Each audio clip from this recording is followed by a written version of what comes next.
اعوذ باللہ من الشیطان الرجیم بسم اللہ الرحمن الرحیم وبہ نستعین وہو خیر ناصر ومعین اللہم صلی علی محمد. اس کا آخری حصہ رہ گیا تھا، پڑھ لیں یا آگے سے شروع پڑھ لیتے ہیں. چلو. وَإِذَا اتَّضَحَ ذَلِكَ، اگر آپ کے لیے یہ ساری بات واضح ہو گئی کہ آگاہ ہم بھی کہہ رہے ہیں کہ ایک حکیم اس قرینے پر اعتماد کرتے ہوئے کہ سامنے والا جو اس کے مراد خطاب ہے اس سے کچھ بیک ٹو ڈور جس کو کہتے ہیں، یعنی اس کی کچھ پیٹھ پیچھے کچھ اس کے بہت سارے انڈرسٹینڈنگ ہے، اس انڈرسٹینڈنگ پر اعتماد کرتے ہوئے کلام کہہ سکتا ہے، اور وہ حکیم کے لیے کبھی نہیں ہے. مثلا میں آپ کے گھر کے حالات جانتا ہوں کہ مثلا آپ کے والد صاحب بیمار ہیں، تو میں اس سینس میں کہ آپ کے والد صاحب بیمار ہیں آپ سے کہتا ہوں کہ آپ گھر میں زیادہ ٹائم گزاریے، اس اعتماد کرتے ہوئے. تو اب جو میری مراد نہیں ہے، جو مشافہین وہ نہیں، وہ بھی کیا گھر میں رہیں، ٹھیک ہے. تو حکیم ان قرائن پر اعتماد کر سکتا ہے جو اس کے اور جو مشافہین بالکلام ہے، ٹھیک ہے، اس کے درمیان مقصودین بالافہام ہے، اس کے درمیان موجود ہے، اور اس میں کوئی قباحت نہیں. آپ یہ نہیں کہہ سکتے حکیم کو کہ نہیں آپ کو ہمیشہ ایسا کلام کرنا چاہیے جو 1000 سال بعد ہے، اس کے لیے بھی بالکل واضح اور روشن ہو. کہے گا نا میں اس سے مخاطب کر رہا ہوں، ہمارے درمیان کچھ ذہنی ارتکازات ہیں، ان کے اوپر میں بھروسہ کرتے ہوئے اپنی گفتگو کروں. لیکن آگے مظفر کہہ رہے ہیں یہ بات صحیح ہے، اور عقل بھی یہ کہتی ہے کہ یہ احتمالات، السلام علیکم، عقل بھی یہ کہتی ہے کہ احتمالات موجود ہیں، اور یہ ضروری کہ احتمال موجود ہو، ورنہ تو کلام مرحلہ نص پر چلا جائے گا. ضروری کہ احتمالات موجود ہو. ہم یہ نہیں کہہ رہے ہیں کہ عقل کہتی ہے کہ احتمالات نہیں ہیں، ہم بھی کہتے ہیں کہ عقل کہتی ہے. ہم یہ کہہ رہے ہیں کہ سیرت عقلاء کو دیکھیے، سیرت عقلاء ان عقلی احتمالات کے باوجود بھی ان ظہور پر ترتیب اثر دیتے ہیں اور ان احتمالات کو کینچی کرتے ہیں. یہ ہم کہہ رہے ہیں. وَإِذَا اتَّضَحَ ذَلِكَ نَسْتَطِيعُ أَن نَعْرِفَ، ہم طاقت رکھتے ہیں کہ پہچان لیں کہ ان هذا التوجیہ المذکورہ، یہ جو توجیہ مذکور ہے یعنی آخری جو توجیہ تھی، تیسری جو توجیہ تھی، للقول بالتفصیل فی حجیت ظہور لا وجہ لہ، یہ جو تیسری توجیہ تھی اس توجیہ کی کوئی وجہ نہیں ہے. کیوں؟ فإنه أكثر ما يثبت به النسب القرينة الخفية بالنسبة إلى من لم يقصد إفهامه امر محتمل غیر مستحیل تحقیق. کیونکہ زیادہ سے زیادہ اس توجیہ میں یہ ثابت کیا گیا ہے کہ ممکن ہے ایک قرینہ خفیہ نصب ہوا ہو اس شخص کے لیے جو مقصود بالافہام نہیں ہے. ممکن ہے قرینہ مخفی ہو جو تحقیق کے باوجود بھی وہ حاصل نہیں کر سکتا، کیونکہ ہماری درمیان انڈرسٹینڈنگ تھی، اس کو تو نہیں معلوم ہمارے درمیان کیا انڈرسٹینڈنگ تھی. تو یہ ایک ایسا امر محتمل ہے کہ جو غیر مستحیل تحقق، کہ جو حقیقت میں متحقق ہونے میں محال نہیں. ہاں ہو سکتا ہے ایسا ہو کہ میں جب آپ سے گفتگو کر رہا ہوں تو ہمارے درمیان کچھ ایسی چیزیں ہیں جس پر اعتماد کرتے ہوئے میں گفتگو کر رہا ہوں. ہر بار انسان شروع سے صفر سے اپنی گفتگو شروع نہیں کرتا. واضح ہے یہ بات صحیح ہے، لیکن اس سے کیا فرق پڑتا ہے؟ اس سے کوئی فرق نہیں پڑتا. لأنه لا يقبح من الحکیم ان یصنع مثل ذلك، اور حکیم کے لیے کبھی نہیں ہے کہ ان یفعل سن یعنی فعل، کہ وہ انجام دے مثل ذالک، اس طرح. ذالک کا اشارہ جا رہا ہے کہ ان قرائن پر جو مقصود بالافہام نہیں ان پر مخفی ہے، لیکن جو مقصود بالافہام ہے ان پر مخفی نہیں ہے. ان کی انڈرسٹینڈنگ کے حساب سے وہ گفتگو کریں. ہر بار وہ صفر سے گفتگو نہیں کرے گا، بلکہ جو پہلے ہمارے درمیان انڈرسٹینڈنگ ہوئی تھی اس کے ہی بلبوتے پر میں آپ سے نئی گفتگو کرتا ہوں. یہ حکیم کے لیے کبھی نہیں ہے، لیکن اس سے ہمارے بحث میں کوئی فرق نہیں پڑتا. یہ کہنا چاہ رہا ہوں. فالقرینہ تو محتملۃ عقلاً، عقل کہتی ہے کہ یہاں قرائن کا احتمال پایا جاتا ہے جو مخفی ہے ان لوگوں کے لیے مقصود بالافہام نہیں ہے، اور غیر مخفی ہے ان لوگوں کے لیے جو مقصود بالافہام ہیں، اور جو مقصود بالافہام نہیں ہیں وہ کوشش کے باوجود بھی ان قرائن کو حاصل نہیں کر سکتے. عقل یہ کہتی ہے. ولیکن هذا لا يمنع من ان يكون البناء العملی من العقلاء، کس پر بنا ہو؟ علی الغاء مثل هذا الاحتمال. لیکن اس سے کوئی فرق نہیں پڑتا کہ عقلاء کی بناء عملی یعنی سیرت عملی یہ ہو کہ وہ ان احتمالات عقلی کو قینچی کرتے ہوئے آگے بڑھیں. ہو سکتا ہے آپ جو بات کر رہے ہو سکتا ہے، لیکن ہر ہو سکتے کو ہم نہیں مانتے. یہ بھی ہو سکتا ہے جیسے کہتے ہیں ابھی یہ ہمارے استاد مثال دیتے تھے کہ یہ عقلی احتمال ہے کہ چھت ابھی گر جائے، عقل اس کی منع نہیں کرتی، عقل کہتی ہے احتمال ہے چھت گر جائے، تو پھر یہاں کیوں بیٹھے، چلے جائیں باہر. ہر ہو سکتا ہے تو ہر ہو سکتے پر عقلا اعتماد نہیں کرتے، ہر ہو سکتے پر عقلا اعتماد نہیں کرتے. ان کے ذہن میں بھی یہ بات آتی لیکن وہ فوراً کینچی کرتے، کہتے ٹھیک ہے یہ شوخی نہیں کر رہا ہوگا، یہ غفلت کا مظاہرہ نہیں کر رہا ہوگا، یہ خطا نہیں کر رہا ہوگا، یہ کہ ان کے درمیان ایک انڈرسٹینڈنگ ہے. اس طرح تو آپ کوئی بھی بات نہیں سمجھ سکیں گے کبھی. تو عقلا کہتے نہیں آگے بڑھو، ظہور نکلے ہمارے لیے بات. سواء امکن ان یؤثر علی هذه القرینۃ بعد الفاظ لو كانت ام لم یمکن، چاہے ممکن ہو کہ یؤثر یعنی اطلاع پیدا کر لے، جان لے، آگاہی پیدا کر لے اس قرینے پر بعد الفاظ. کون آگاہی پیدا کر لے؟ جو مقصود بالافہام نہیں ہے، چاہے وہ اس پر آگاہی پیدا کر لے یا نہ کر لے، یہ احتمالات اپنی جگہ رہیں گے. آگاہی پیدا کر لے پھر بھی احتمالات رہے گا کہ ہو سکتا ہے بعض قرائن پر آگاہی پیدا کی ہو، بعض پر نہ کی ہو. یہ ہمیشہ چلتا رہے گا احتمالات. اگر احتمال نہ ہو تو نص ہو جائے گا. چوتھی بات یہ کر رہے ہیں کہ اس بحث کا کوئی فائدہ نہیں ہے، کیونکہ ہمارے پاس قرآن میں اور روایات میں یہ قرائن ہے کہ یہ سب کے لیے ہے. قرآن فقط اگر بدریون سے بھی گفتگو کرتا ہے، اگر اہل مکہ سے گفتگو کرتا ہے تو اس کا جو خطاب ہے وہ عمومی ہے، وہ سب کے لیے. ایسا نہیں کہ قرآن کی بعض آیت یا ایھا الناس کہے تو سب کے لیے، اور مثال کے طور پہ اگر کوئی مدینہ کی بات آ رہی تو فقط مدینہ کے لوگوں کے لیے. ایسا نہیں، ہمارے پاس بہت سارے دلائل ہیں. ثم على تقدیر تسلیم الفارق فی حجیت ظہور بین المقصودین بالافہام و بین غیرہم.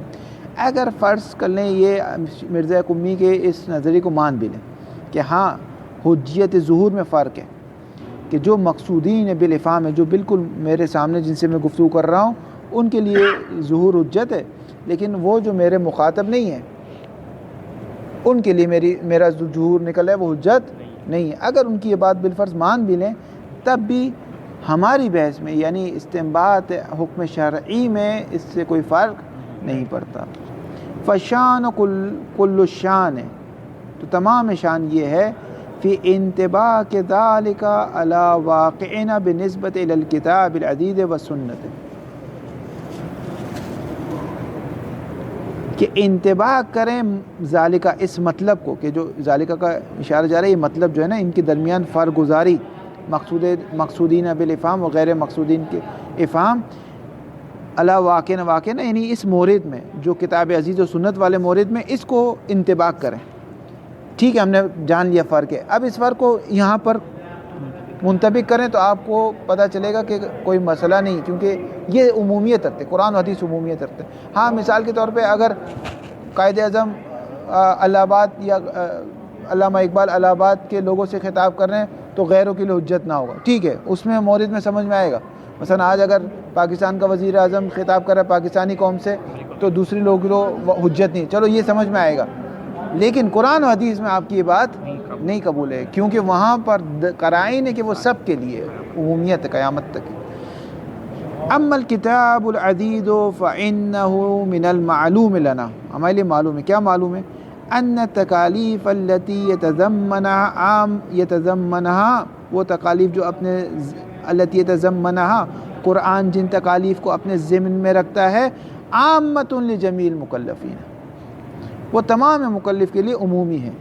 ولا اختصاص لها بالمشافعین، اور وہ مختص نہیں ہے کہ آپ کہیں کہ جب یہ آیت مکے میں نازل ہوئی تو اہل مکہ کے لیے فقط، نہ ایسا نہیں ہے. وبمقتضى عمومها، اور جب ہم نے جان لیا کہ یہ تکالیف عمومی ہیں اس کا اقتضا کیا نکلتا ہے؟ یجب ان لا تقترن بقرائن تخفى على غیر المشافعین، تو واجب ہے کہ غیر مشافعین کے لیے بھی وہ قرائن مخفی نہیں ہے. آپ کا جو اصل آگے مرزا قمی کا جو اصل زور تھا نا وہ اسی پر تھا کہ جب میں کسی سے خطاب کرتا ہوں، مثلا آپ اچھا ہوتا بھی ایسا ہوتا ہے، ایسا نہیں کہ ایسا نہیں ہوتا. مثلا ابھی آپ اپنے گھر والے اپنے بچوں سے بات کرتے ہیں، اپنے زوجہ سے بات کرتے ہیں، اپنے دوستوں سے بات کرتے ہیں، تو ہر بات جو آپ کرتے ہیں تو پیچھے کئی باتوں کو بیس بنا کر کرتے ہیں، یعنی بہت ساری پیچھے آپ کی انڈرسٹینڈنگ ہوتی ہے، اس پہ اعتماد قرائن پہ اعتماد کرتے ہوئے بات کرتے ہیں.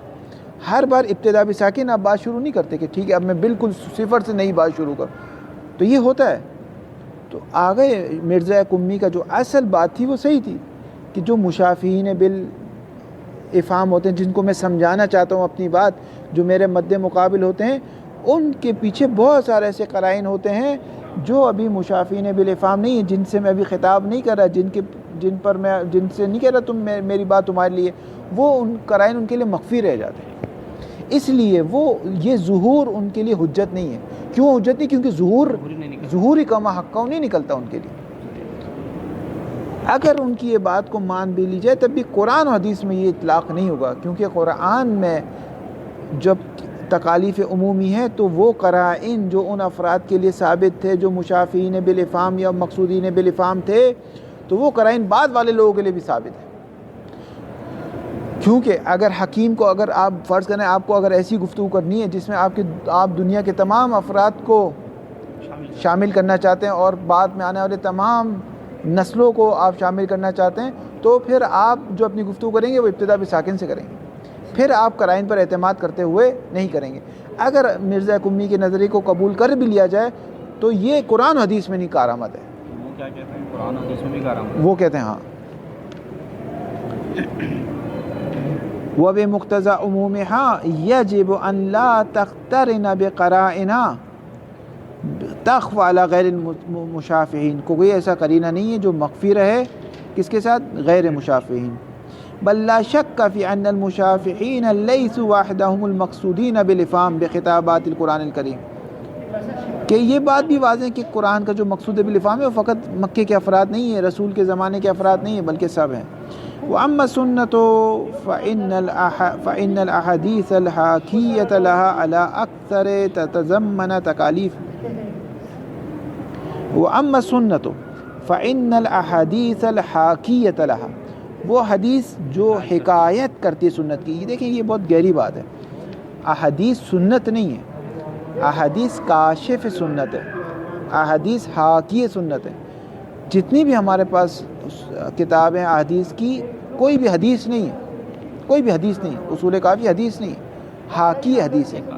وہ حکایت کرتی ہے، وہ معصوم کے کلام کو حکایت کرتی، وہ بتاتی ہے کہ معصوم نے یہ کہا ہوگا، وہ یہ بتاتی ہے کہ معصوم نے یہ کہا ہوگا. اب یہ لوگ اجتہاد کریں گے اپنا. وہ کہتے ہیں معصوم نے یہ کہا ہوگا.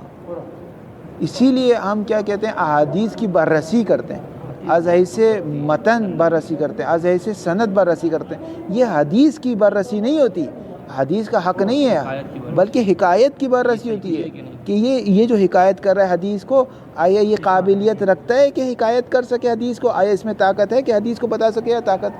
ورنہ حدیث کو بررسی کرنا ایسے جیسے قرآن کو بررسی کریں، کیونکہ یہ قول معصوم ہے. حدیث غلط نہیں ہو سکتی، قول امام ہے. متن بھی تو اگر دیکھا جاتا ہے نا، قرآن کا متن نہیں دیکھا جاتا جبکہ اس کا متن نہیں، اس اعتبار سے نہیں دیکھا جاتا. معنی کیا رکھتے ہیں اس اعتبار سے؟ صدور پہ شک نہیں ہوتا ہمیں. ہم یہ شک نہیں کر سکتے کہ نہیں خدا نے یہ بات نہیں کی ہوگی، قرآن میں اگر یہ بات ہے تو خدا نے یہ بات نہیں ہو سکتی. یہ بات ہم نہیں کر سکتے. اسی لیے اگر قرآن میں تعارض نظر آئے گا تو تعارض ہماری ذات پہ پلٹے گا، کیونکہ یہ طے ہے کہ یہ بات خدا کی طرف سے آئی، اور یہ بھی طے ہے کہ یہ بات صحیح ہے. اگر کوئی چیز سمجھ نہیں آ رہی تو وہ میرا مسئلہ ہے. لیکن حدیث میں ہم یہ نہیں کرتے. حدیث میں ہم اس کی سند سے، اس کے درایت سے چیک کرتے ہیں. کس چیز کو چیک کرتے ہیں؟ سنت کو نا. سنت کو چیک نہیں کرتے، حاکی سنت کو چیک. اگر کوئی سنت کو چیک کرے دیکھو وہ شیعہ نہیں ہے. سوال آتا ہے حدیث کیوں کہتے ہیں؟ حدیث اس کو تسامحاً کہتے ہیں. اصل میں حدیث کو کشف کرتی ہے، سنت کو کشف کرتی ہے. مثلا فرض کریں آگے نقی آپ لوگوں سے کہیں کہ بھائی کل درس کی مثلا تعطیل ہے، یا یہ جو دعوت ہے یہ آگے ساجد صاحب کی طرف سے، اگر یہ کہیں تو یہ بات کیا ہے؟ یہ بات مثلا میں نے ان سے کہا ہوگا تو آپ کیا کہتے ہیں؟ یہ بات مثلا استاد کی بات کی حکایت کر رہی ہے ان کی بات. پھر آپ چیک کرتے ہیں کہ شوخی تو نہیں. یہ ان کو چیک کر رہے ہوتے آپ کہ آئے یہ اس قابل ہے کہ استاد کی بات کی صحیح حکایت کریں یا نہیں کریں. یہ نہیں کہ آپ مجھے چیک کر رہے ہوتے. نہیں، تھوڑی چیک کریں گے. نہیں لوگ اس کو سمجھے، یہ بڑی دقیق بات ہے. ایسے ہی ہے لوگ یہی سمجھتے ہیں یہ معصوم. ہاں لوگ اس کو صحیح نہیں سمجھتے، لوگ اس کو سمجھیں. موجود ہے اس پہ معصوم کی بات چیک کر رہے ہوتے ہیں کہ آگا معصوم نے بھی کہی ہے نہیں کہی. جی وہ اما سنت تو بعد میں ان سے مغرب کے بعد ان سے درس لے لیجیے گا. اسی پہ ایک مناظرہ جیتا ہے ایک بندے سے، گروپ میں سینڈ کر دیں. کل اپنے اسی پہ مناظرہ جیتا ہے. گروپ کا نام چینج کر دیں. میں اسٹیٹس نہیں لگا باقی حسن قاضی ممبر پہ اتنے بجے بیٹھے انشاءاللہ آج وہ والا اسٹیٹس نہیں بھیجا میں کراس والا. وہ تو وہ لگائیں گے اسٹیٹس تو وہ لگانے کا. وَأَمَّا السُّنَّةُ فَإِنَّ الْأَحَادِيثَ الْحَاكِيَّةَ لَهَا، وہ حدیث جو حکایت کرتی ہے لہا کس کو؟ اس سنت کو. عَلَىٰ أَكْثَرَ تَتَضَمَّنُ تَكَالِيفَ عَامَّةً، اکثر حدیث عمومی ہے. بعض حدیث جو ہے وہ خاص کانٹیکس میں، اور وہ خود حدیث کا متن بتا رہا ہوتا ہے اور وہ ہمارے لیے حجت نہیں ہے. مثال کے طور پہ ایک شخص رسول اللہ حضرت ختمی مرتبہ حضرت محمد مصطفیٰ صلی اللہ علیہ وسلم رسول اللہ کے پاس آتے، کہتے یا رسول اللہ میں بہت گنہگار ہوں، کوئی حل بتائے. اب رسول اللہ اس کو جانتے پہچانتے، اور یہ بھی پہچانتے کہ وہ سارے کام ایک ساتھ نہیں چھوڑ سکتا. ٹھیک ہے، رسول فرماتے جھوٹ نہ بولو، باقی سارے کام کرو. اب رسول جانتے یہ اتنا غیرت مند ہے کہ یہ جھوٹ کے چھوڑے گا نا سب چھوٹ جائے گا اس سے، کیونکہ یہ غیرت مند ہے. اگر یہ شراب پی کے نعوذ باللہ آئے گا تو جھوٹ نہیں بولے گا، اور جب جھوٹ نہیں بولے گا نا تو اس کی غیرت گوارہ نہیں کرے گی کہ کام کرتے. اب یہ میرے لیے نہیں ہے یہ حدیث. مثلا میں آج کہوں کہ یا رسول اللہ میں بھی جھوٹ نہیں بولتا، باقی سارے گناہ کرتا ہوں، تو یہ میرے لیے نہیں ہے. کیونکہ ہو سکتا ہے میرے اندر اتنی غیرت نہ ہو، میں لوگوں کو بتاؤں ہاں بھائی میں گانے سن کے آیا ہوں، کیا ہے ہاں سن کے آؤں، میرے لیے تو جائز ہے. مجھے تو اجازت، پھر جھوٹ کا منع کیا ہے میرے لیے. ہاں میں نے نام محرم کو دیکھا ہے تو کیا ہوا، یوں ہاں غلط فائدہ اٹھا رہے ہو. ہاں یعنی یہ حدیث میرے لیے نہیں ہے. اس لیے کیا قید لگائیے عامتاً کی. جو غیرت مند اس کے لیے ہے نہیں، اس کے لیے بھی نہیں، کیونکہ معلوم نہیں ہے کہ یہ جو غیرت مند جو سمجھ رہا ہے اپنے آپ کو، ہو سکتا ہے نہ ہو، جہل مرکب کا شکار ہو. اس طرح بھی بہت ساری حدیث ہوئی. پھر تو اور سنت ہی نہیں ہے پھر ہمارے لیے کچھ. دو لفظ اس نے سیکھا. ہاں پھر ممبروں سے بیان بھی نہیں ہونی چاہیے حدیث میں.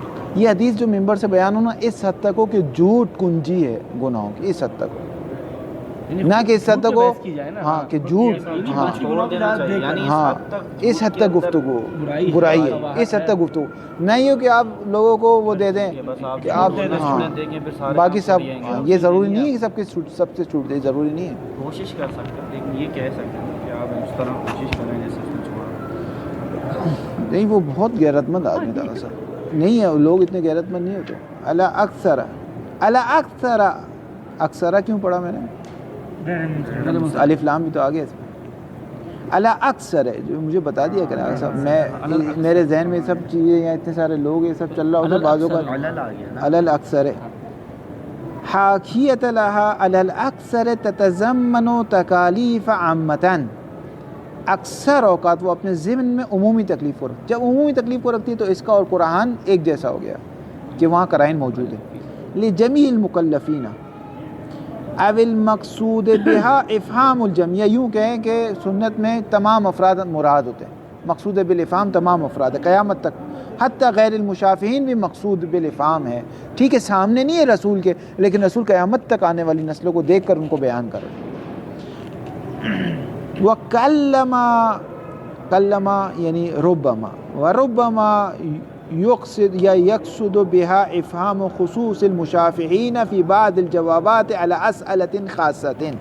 بعض اوقات مقصود سنت کے ذریعے سے یقصد بها سنت کے ذریعے سے قصد کیا جاتا ہے خصوصی لوگوں کو خصوصی سوال کے جواب میں.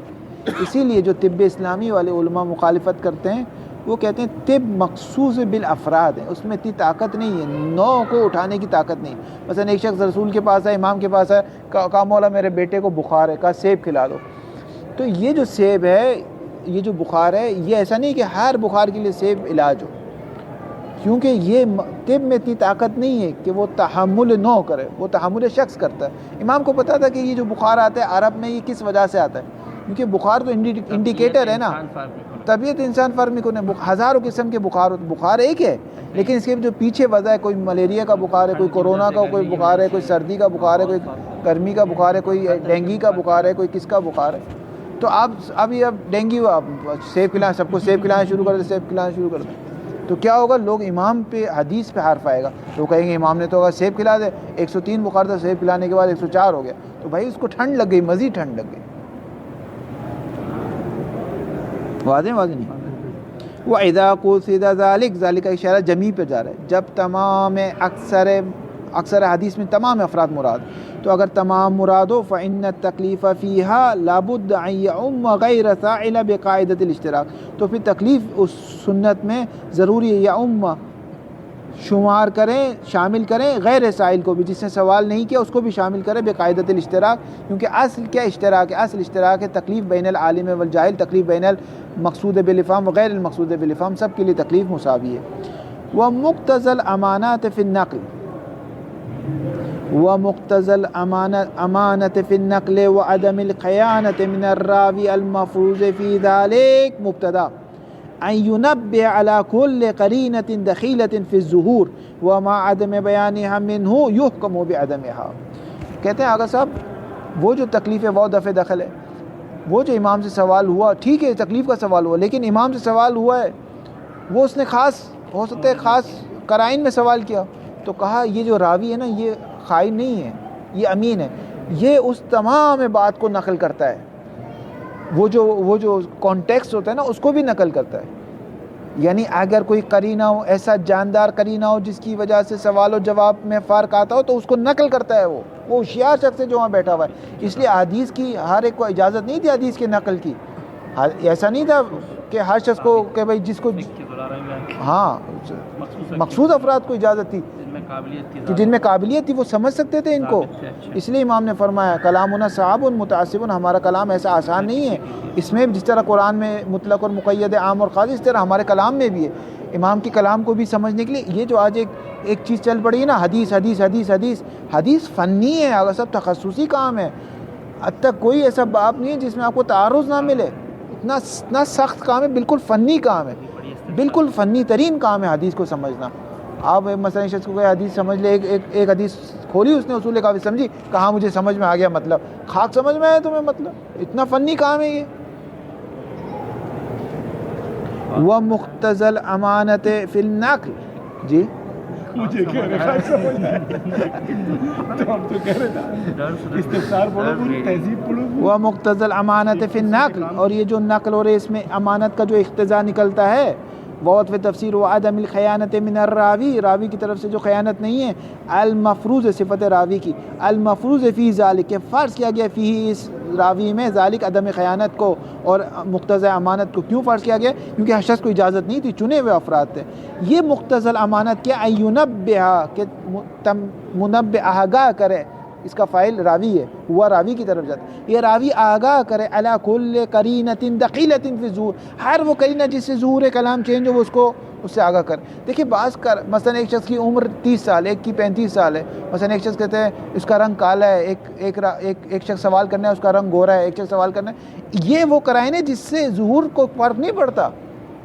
اب یہ نہیں کہ راوی ہر چیز کو لکھیں نہ، وہ چیز جس سے سوال و جواب میں فرق پڑتا ہے، ایسی کنڈیشن، ایسی شرط آ گئی جس سے جواب بدلتا ہے، وہ ان سب کو آگے ذکر کرتا ہے. ان ينبه على كل قرينة دخيلة في الظهور وما عدم بيانها، اور اگر بیان کی مصدر کی اضافت کس کی طرف ہے؟ فاعل کون ہے؟ احسن. وما عدم بیانها، اگر راوی بیان نہ کرے ہاں اس قرینے کو، منہ خود بتا رہے ہیں، منہ یعنی اس راوی کی طرف سے اگر وہ قرینہ بیان نہ ہو، یحکم بعدمها، تو حکم کیا جائے گا وہ قرینہ دیگه نیست. واضح؟ خلاصہ یہ ہو گیا کہ وہ سنت جو عمومی ہے، انہیں 95% 98% سنت بھی ویسی ہے سب کے لیے. اور یہ جو خصوص مشافعین والی جو بات کی تھی، تو یہ اگر کہیں اور بھی چل جائے تو چل جائے، لیکن قرآن و سنت میں نہیں چلے گی. اب کل کی بھی چھٹی کا جبران ہو گیا.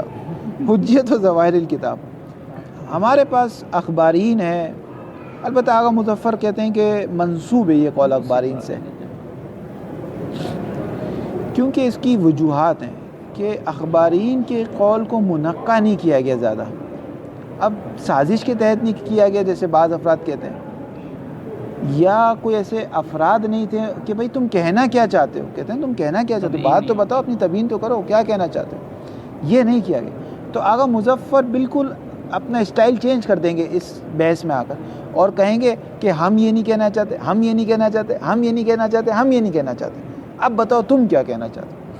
اگر یہ تم کہہ رہے ہو کہ قرآن کا ظاہر حجت نہیں ہے ہمارے لیے, اہل بیت کے لیے ہے, وہ یہ نہیں کہہ رہے قرآن کا ظاہر نہیں ہے, وہ کہہ رہے ہیں قرآن کا بعض افراد نے غلط سمجھے, وہ یہ نہیں کہہ رہے قرآن کا ظاہر نہیں ہے, وہ کہہ رہے ہیں قرآن کا ظاہر ہے لیکن ہمارے لیے حجت نہیں ہے, حجت نہیں ہمارے لیے, ٹھیک ہے, یہ وہ کہہ رہے ہیں. تو آغا مظفر کہہ رہے ہیں اس سے تم کیا کہنا چاہتے ہو. اخباری یہ کہتے ہیں. اب آغا مظفر کہتے ہیں تم اس سے کیا کہنا چاہتے ہو. اگر تم یہ کہنا چاہتے ہو کہ قرآن میں محکمات ہیں اور متشابہات ہیں, اور اس کا فیصلہ کرنا کہ کون سی آیت محکم ہے کون سی آیت متشابہ آسان نہیں ہے, ایک ہنر میں ایک فنی ہے, تو ہم بھی کہہ رہے ہیں. اگر تم یہ کہنا چاہتے ہو کہ قرآن کے ظواہر کو ایسے ہی فلئی ابتدا بساکن نہیں لیا جا سکتا, بلکہ اس کے لیے غور و خوض کرنا ہے, اس کے لیے تحقیق ہے, اس کے لیے تفاوض ہے, جستجو, یہ کہنا چاہتے ہو تو یہ ہم بھی یہ کہنا چاہتے ہیں. اگر یہ کہنا چاہتے ہو کہ قرآن کے ظاہر ہر کسی ایسے ایک شخص نیند سے اٹھے اور ایک آیت پڑھ لے اور کہے میں مطلب سمجھ گیا اور کسی حدیث کو نہ دے, کچھ نہ دے, یہ کہنا چاہتے ہو تو یہ ہم بھی کہہ رہے ہیں. لیکن آخری میں تمہارا کلام کیا نکلے گا. میری ایک اخباری عالم سے بات ہو رہی تھی, تو میں یہ کہہ رہا تھا, وہ کہہ رہا تھا قرآن سے کیا سمجھ میں آتا ہے آپ کو. مثلا ایک آیت قیامت کی, مثلا ان الساعۃ لآتیۃ, اب ساعت سے کیا مراد ہے, لام کون سا لام ہے, آتیۃ کیا ہے, ٹھیک ہے. میں نے ان سے کہا کہ پورے قرآن پڑھ کے آپ کو یہ سمجھ میں آتا ہے والدین کے ساتھ اچھا سلوک کرنا چاہیے, قیامت آنے والی ہے, انبیاء پہ ایمان رکھنا, یہ کچھ سمجھ میں آ رہا ہے, کچھ سمجھ میں نہیں آ رہا تمہیں یار. یہ تو نہ کہو نا کہ ہمیں اگر ایک لفظ بھی سمجھ آ رہا تو آپ کا قرینہ ختم ہو. ہاں, اور آپ خود بھی کہتے ہو ساری چیزیں مرحلہ نصب پر نہیں ہے, مرحلہ نصب پہ بہت کم ہے. تو بہرحال یہ چیزیں ایسی ہیں کہ یہ حل نہیں ہو پائی ہمارے جو اخبارین علماء. اور آج بھی جو یہ گفتگو کرتے ہیں نا اخبارین علماء کی بات, جو اول تو وہ جو اخباری علماء نے بات کی وہ لوگ قابل افراد تھے, وہ لوگ حدیث کو سمجھتے تھے. یہ جو افراد ہیں انہوں نے تو حدیث کی الف بے نہیں آتی انہیں. یہ اصول کا منہج پڑھا ہے, ہمیں حدائق النازلہ بھی تو پڑھنی چاہیے اگر دیکھا جائے. ان کا منہج کیا ہوا پڑھ لیں آپ, جو پڑھیں مجھے ہی بتائیے. حجیت و ظواہر الکتاب نسب الی جماعت من الاخبارین, اخبارین کی ایک جماعت سے منسوب ہے. کیا منسوب ہے, فاعل نائب فاعل آ رہا ہے. نسب القول, کس چیز کا قول منسوب ہے, بعدم متعلق قول. نسب القول بعدم حجیت ظواہر الکتاب العزیز الینا, ہمارے لیے حجت نہیں ہے. وَأَكَّدُوا أَنَّهُ لَا يَجُوزُ الْعَمَلُ بِهَا مِن دُونِ أَن يَرِدَ بَيَانٌ وَتَفْسِيرٌ لَهَا مِن طَرِيقِ أَهْلِ الْبَيْتِ عَلَيْهِمُ السَّلَامُ. اور تاکید کی ہے اخباریون نے کس چیز کی, کہ شان یہ کہ ظواہر کتاب حجت نہیں کا کیا مطلب ہے, یہ مطلب ہے لا يجوز العمل بها, ظواہر کتاب پر آپ عمل نہیں کر سکتے, مگر یہ کہ یہ جو بات ہے یہ بیان ہوئی ہو اور اس کی تفسیر ہوئی ہو اہل بیت. اہل بیت نے کہا کہ اس آیت سے یہ مراد ہے, ہاں اب آپ عمل کر سکتے ہیں. اگر آپ روایت کی طرف نہیں گئے تو پھر آپ عمل نہیں کر سکتے. فقط تفسیر روائی کے لیے اوتھینٹک ہے, باقی کوئی تفسیر, ہاں تفسیر قرآن بے قرآن کو نہیں مانتا, لیکن تفسیر روائی میں الامان والحفیظ, جن لوگوں نے تفسیر روائی پہ کام کیا ہے کہتے ہیں بہت خطرناک ہے. یعنی ایک تو سند ہے ان کی تام نہیں ہے, اور دوسرا یہ کہ تعارض, اصلا تفاسیر کو زیادہ حل آگاہ طباطبائی نہیں کیا, علامہ طباطبائی نے یعنی انہوں نے بتایا کہ جو تفاسیر روائی ہیں وہ بعض اوقات اصلا تفسیر نہیں ہے بلکہ تطبیق ہیں, تطبیقات ہیں, مصادیق کو بیان کرتی ہے, ہاں نہ کہ تفسیر کو بیان کرتی ہے. اقول ان القائلین بحجیت ظواہر الکتاب, اگر مظفر کہہ رہے ہیں اگر قائلین بحجیت ظواہر الکتاب, یہ نہیں کہتے, یہ نہیں کہتے, یہ نہیں کہتے, یہ نہیں کہتے, لا یقصدون حجیت کل ما فی الکتاب, وہ یہ نہیں کہتے کتاب میں جو کچھ آپ کے لیے حجت ہے, کیونکہ وہ یہ بھی کہتے ہیں کتاب میں آیات محکمات ہیں, متشابہات ہیں. در حالی کے وہ حالی, در حالی کے وفیہ آیات محکمات و اخر متشابہات, اس قرآن میں آیت محکمات آیت متشابہات ہیں. بل المتشابہات لا یجوز تفسیرها بالرائے. آیت متشابہات کی تفسیر بالرائے نہیں ہو سکتی، کسی کی بھی نہیں ہو سکتی، متشابہات کی بھی نہیں ہو سکتی. ولكن التمييز بين المحكم والمتشابه ليس بالامر الاسير على الباحث المتدبر. ایک تدبر کرنے والے شخص کے لیے بھی آسان نہیں ہے کہ وہ فرق گزاری کرے کہ کون سی آیت محکم ہے کون سی متشابہ ہے. بعض علماء ابھی اس نظریے قائل ہے کہ نسبی ہے، یعنی یہ نسبی ہے. آیت محکمات و متشابہات یہ نہیں کہ اگر ایک آیت متشابہ آپ کے لیے تو دنیا بھر کے لیے شخص کے لیے متشابہ ہو. آپ کے لیے بہرحال یہ خود ایک بحث ہے کہ متشابہ اور محکمات سے کیا مراد ہے. اور قرآن میں آیت ہیں کہ جن افراد کی قلوب میں ضعف ہے وہ متشابہ پہ عمل کرتے ہیں اور محکمات کو چھوڑ دیتے ہیں. یعنی جہاں سے ان کی جی حافظ صاحب پڑھیں پوری پڑھیں نا ماشاء اللہ. بس 10 پیج بعد پڑھیں.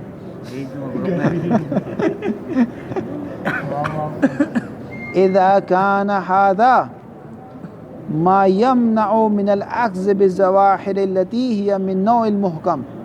اذا كان هذا کا اشارہ جا رہا ہے وجود متشابہ ہیں اور آسان نہیں ان کے درمیان تمیز کرنا. اذا كان هذا یہ چیز ما یمنع یہ وہ چیزیں جو منع کرتی کس سے من الاخذ بالظواہر التي هي من نوع المحكم.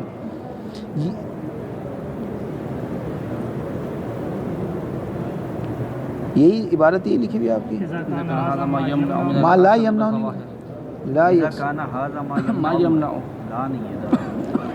اذا کان ھذا ما یمنع. یہ ایک لائن میں اس کو دیکھ لوں گا آگے آ جائیں. لا یقصدون ایضا اور جو حجیت ظواہر کتاب کے قائل ہیں وہ یہ بھی نہیں کہتے. کیا نہیں کہتے؟ بالعمل بالمحکم من آیاتہ جواز التسرع بالعمل به من دون فحص کامل عن كل ما يصلح لصرف یعنی ظہور فی الکتاب والسنت من نحو ناسخ. یہ بڑی ہو گئی سانس زیادہ چاہیے اس کے لیے. لا یقصدون ایضا وہ اس چیز کا بھی قصد نہیں کرتے. کون آگا صاحب؟ اخباریون کی بات نہیں ہو رہی، قائلین ابھی حجیت کتاب عزیز کی بات ہو رہی. وہ اس چیز کا قصد نہیں کرتے. کس چیز کا؟ بالعمل بالمحکم.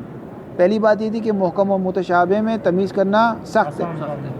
فرض کریں تمیز ہو گئی تو وہ پھر بھی نہیں کہتے بالعمل بالمحکم من آیات، کتاب میں جو محکم آیات ہیں اس پر عمل کریں.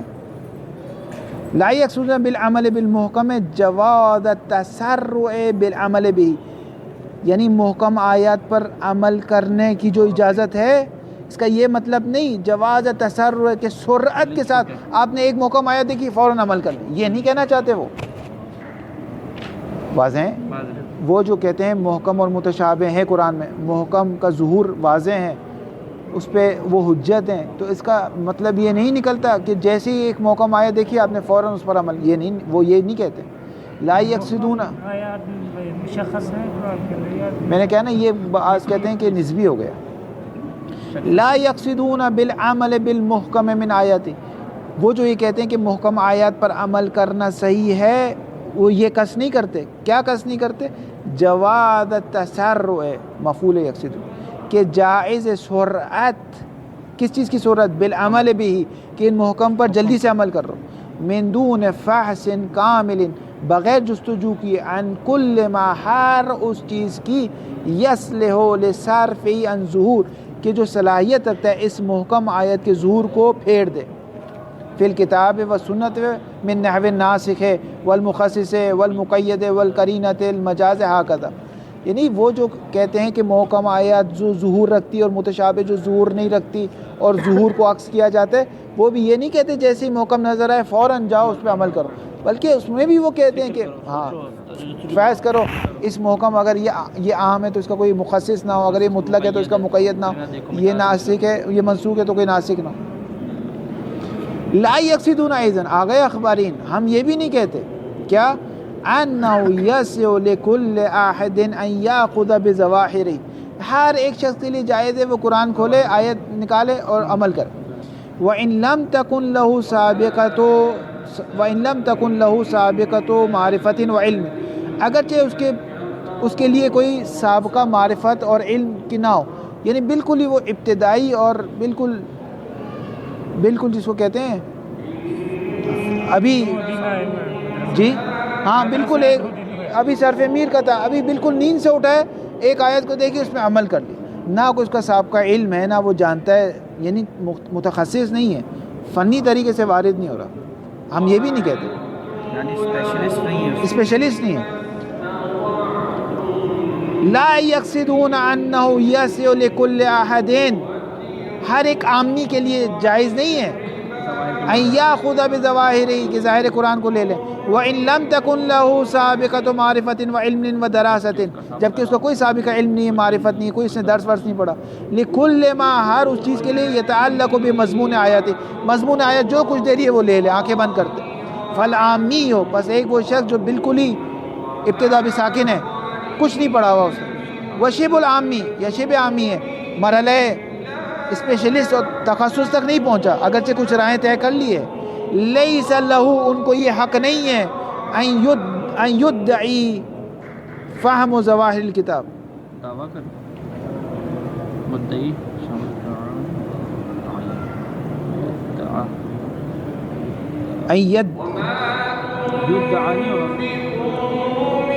فہمہ ہونا چاہیے، ان یدعی، وہ ادعا کرے کس کا، فہم ظواہر الکتاب والاخذ بہا، کہ وہ ظواہر کتاب کے فہم کو لے لے اور عکس کریں اور کہہ رہے مجھے سب سمجھ میں آ گیا، تمہیں خاک سمجھ میں آئے، ابھی تم نے شروع کیے، ابھی آگے بڑھو، ابھی علم حاصل کرو، علم نحو ہے، علم صرف ہے، یہ تمام چیزیں حاصل کرو۔ وہ حاضر سے کہیں کہ یہ جو بات ہم نے کی نا صرف قرآن کے لیے نہیں ہے، سب کے لیے ایسے ہی، ہر جگہ ایسے ہی ہے، کوئی بھی علم، مثلا آج آپ ایک میڈیکل کی ایک کتاب پڑھ لیں اور آپ کہیں مجھے سمجھ میں آ گیا، یہ لو دوائی لے لو، ایسا نہیں ہوتا، آپ کو وارد ہونا پڑتا ہے، یہ کہہ رہے ہیں۔ رکھتے ہیں اس کو، آواز بہت صلی اللہ علیہ وسلم۔